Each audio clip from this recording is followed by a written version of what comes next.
So I've been trying to find really effective ways to lead my team during COVID-19, the South African lockdown, and also just trying to understand how I'm going to lead them in the future and build a business, build a team of people who are ready to deal with the pandemic, post-pandemic society that we're going to be living in today and onwards. So I wrote a couple of these thoughts down over the last couple of weeks that I've been thinking about and that we've been trying to apply as a team in our own business. So I started to put these things down, and I just released it on a blog post yesterday, and it went down really well. It's been picked up by a heavy chef who've asked if they can post it. That went live today, so you can go and check it out there.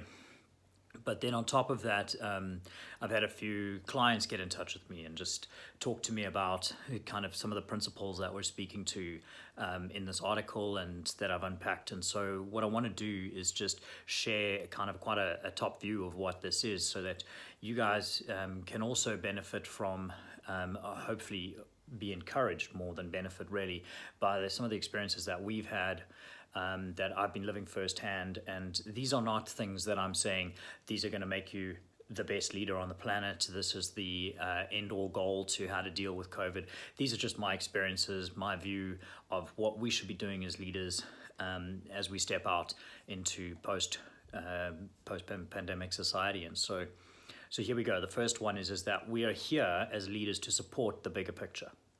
We need to act as ambassadors, we need to act as examples, and we need to act in support of our government, of the health sector, as they deal with this really massive problem with the coronavirus. This is a global issue. This is not something that we get to just hide away from and just kind of focus on our own thing and move on our own. We have to find a way as leaders to support the bigger picture, to be part of that success of dealing with this pandemic, as opposed to just hiding in the background, dealing with it in our own way, trying to figure out and look after ourselves. We have to, as leaders, support our president and the organizations that are involved to really be able to solve this. And so the things that they ask us to do, we need to embody, we need to do, we need to encourage our teams to do, we need to encourage people to be part of that solution. So the second thing is that we need as leaders to take a long, hard look at today. Let's not kid ourselves. Things are not pretty for entrepreneurs, for leaders. We're walking into some of the toughest times we're probably going to experience in our lives.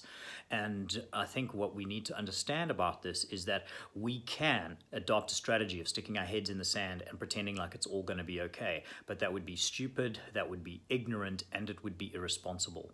And so we need to really figure out how we can really get the best picture of exactly what's going on in our world right now as entrepreneurs and as leaders. The second thing is to think hard. These are unprecedented times. It means that we don't have all the answers ready to go, and so we need to be thinking as hard as we can. Mary Angelou, a poet, reminds us of this. She says, do the best that you can until you know better. And then when you know better, do better. So we have to put our time and energy into understanding the problem, understanding where we sit as a business and how we're going to solve these problems. And we need to be ready to adapt and to do better as new information comes into our plate.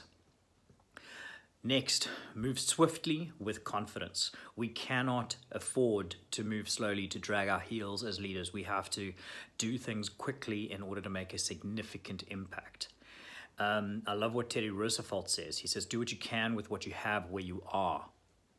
And that's exactly what we're called to do as leaders, is to do whatever we can with the resources that we have, and to do that and to affect that into the society that we belong in, the people that are around us, the families that we're a part of.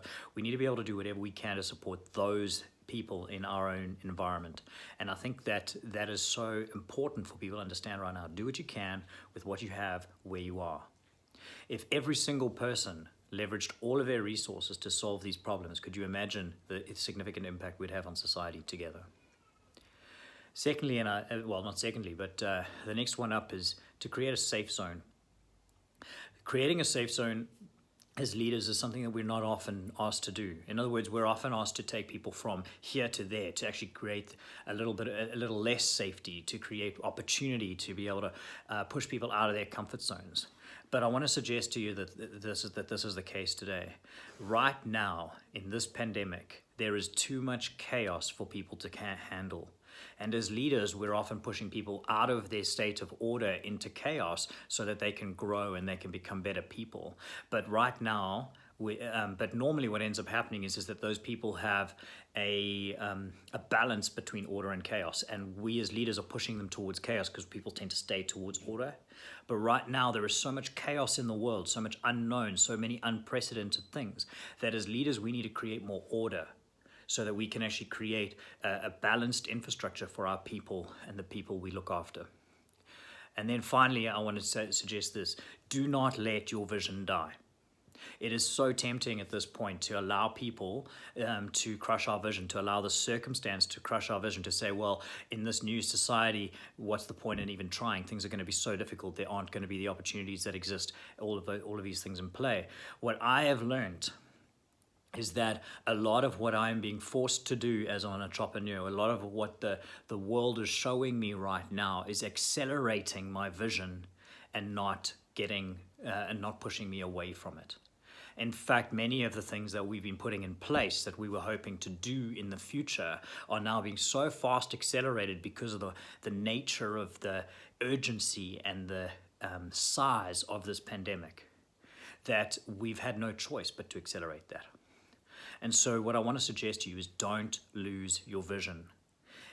What we're talking about here in dealing with this pandemic is not purely just about looking at where you're at right now and locking that down. It's about keeping people and their vision and your vision in their minds very, very clear.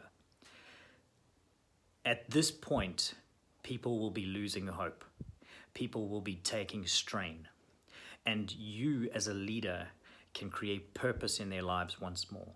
And so that becomes one of the biggest opportunities for us as leaders, is that our purpose, our vision, everything we've been aiming to do can become the things that start to become one of the building blocks to build people back up who are destitute, who are struggling, who are depressed, and who are in pain because of the things that are taking place. So keep that vision alive. And that's it. I hope you found this cool and valuable. We'll see you some other time. Cheers.